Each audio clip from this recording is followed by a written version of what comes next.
Welcome to fire talks అండి. ఈరోజు మనం ఫసాడ్ ఫైర్స్ గురించి మాట్లాడుకుందాం.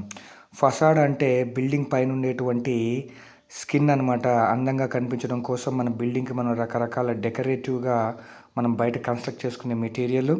ఇందులో భాగంగా క్లాడింగ్ మెటీరియల్ ఉంటుంది. ఫర్ ఎగ్జాంపుల్ ఇందులో చూస్తున్నటువంటి ఆ బ్రౌన్ కలర్ మెటీరియల్ ఉన్నదన్నమాట. ఈ క్లాడింగ్ మెటీరియల్ అనేది మనం దేనికి ఉపయోగిస్తామంటే మోస్ట్ ప్రాబబ్లీ ఇన్సులేషన్ కోసం ఉపయోగిస్తాం, లేదంటే బిల్డింగ్ ఎస్థెటిక్ అందం కోసం దాన్ని కన్స్ట్రక్ట్ చేయడం అనేది జరుగుతుందన్నమాట. ఇది బేసికల్గా వుడ్తోనో లేకపోతే స్టీల్తోనో లేదంటే అన్యాచురల్ మెటీరియల్ లైక్ ప్లాస్టిక్తోనో తయారు చేయబడుతుందన్నమాట. అయితే దీంట్లో ఇది నేను రీసెంట్గా విజిట్ చేసిన బిల్డింగ్ ఇది చూడండి. ఇది బయటకు ఉండేటువంటి ఫసాడ్ అనమాట. పై వరకు ఉంది, 23 ఫ్లోర్స్ వరకు. రీసెంట్గా మనం ఇది చాలా కన్స్ట్రక్షన్స్ మెటీరియల్ చూస్తున్నాం. అయితే బిల్డింగ్కి దీనికి మధ్యలో ఒక 5 నుంచి 6 ఇంచెస్ గ్యాప్ కూడా ఉంటుంది.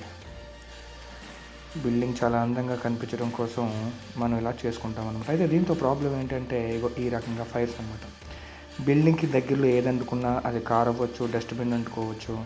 ఇలాగా ఫైర్ అంటుకుంటే చాలా స్పీడ్గా పైకి వెళ్ళిపోతుంది. ఎందుకంటే అక్కడ జరిగేది చిమ్నీ ఎఫెక్ట్ అంటాం మనం. ఈ చిమ్నీ ఎఫెక్ట్ వల్ల హాట్ గ్యాసెస్ అన్నీ పైకి చాలా స్పీడ్గా వెళ్తాయి. మీకు తెలుసు, హాట్ గ్యాసెస్ అన్నీ కూడా ఈజీగా పైకి వెళ్తాయి కాబట్టి అలాగా జరగచ్చు ఫైర్. లేదంటే ఈ ఇళ్లల్లో ఈ యొక్క ఫ్లోర్స్లో ఏదో ఒక ఫ్లోర్లో ఫైర్ జరిగినా కానీ పైనుంచి కిందకి వరకు కూడా చాలా స్పీడ్గా వెళ్తుంది ఫైర్ అనేది. ఈ ఫైర్ని ఆర్పడం కూడా చాలా కష్టం అండి. ఎందుకంటే మనం వాటర్ బయట నుంచి కొడుతున్నప్పుడు ఆ వాటర్ ప్యానల్ మీద పడుతుంది కానీ ప్యానల్ వెనకాలకి వెళ్ళదు.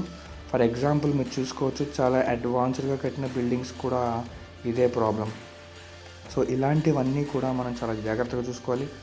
బిల్డింగ్ కన్స్ట్రక్షన్లో మనం మెటీరియల్ కొంటున్నప్పుడు ఇది ఫ్లేమబుల్లా, నాన్ ఫ్లేమబుల్లా, ఫైర్ రెసిస్టెంటా, అయితే ఎంతసేపు ఉంటుందో ఫైర్ రెసిస్టెంటు, లేదా మనకి కావాలని ఫైర్ రిటార్డెంట్ మెటీరియల్ కొని బిల్డింగ్ ఎస్థెటిక్కి ఉపయోగిస్తామా లేదా అని చూసుకోవాలి. లేదంటే ఇలాంటి చాలా అల్ట్రా ఫైర్స్ అయిపోతాయి అన్నమాట. సో వీటిని డీల్ చేయడం అనేది చాలా కష్టం. సో వీటి మీద కూడా ఇంజనీర్స్ ఎవరైతే ఉన్నారో ఈ డిజైన్ వేసినప్పుడు వీటిని చాలా జాగ్రత్తగా పరీక్షించి వాటికి ఎటువంటి మెటీరియల్ ఇస్తే బాగుంటుంది అని మనం తెలుసుకుంటే చాలా ఉత్తమం అన్నమాట. అలాగే వీటికి కొన్ని దేశాలు కోడ్స్ కూడా తీసుకొచ్చినాయి, ఎలాంటి ఫసాడ్ మెటీరియల్ అనేది ఇవ్వాలి ఉంటుంది అని చెప్పేసి. ఇటీవల గత 4-5 సంవత్సరాలుగా మన ఇండియాలో కూడా విపరీతమైన డెవలప్మెంట్స్ వస్తున్నాయి, సిటీస్ వస్తున్నాయి, హై రైజ్ బిల్డింగ్స్ వస్తున్నాయి. సో వాళ్ళు అంతా కలిసి ఏం అలాగే రెన్యువేషన్లో భాగంలో కూడా ఫసాడింగ్ అనేది చేస్తున్నాం, మనం కొత్తగా రీకన్స్ట్రక్షన్ చేస్తున్నాం. సో అందరూ కూర్చొని అసలు మనం ఎలాంటి బిల్డింగ్ మెటీరియల్ ఉపయోగిస్తున్నాం, అది ఎలక్ట్రికల్ అవ్వచ్చు, లేకపోతే ఫసాడ్ మెటీరియల్ అవ్వచ్చు, లేకపోతే లోపల ఉన్న ఫ్యూయల్ లోడ్, అంటే మనం ఫ్యూయల్ లోడ్ అంటాం సాధారణంగా ఫైర్ ఇంజనీర్స్ కానీ.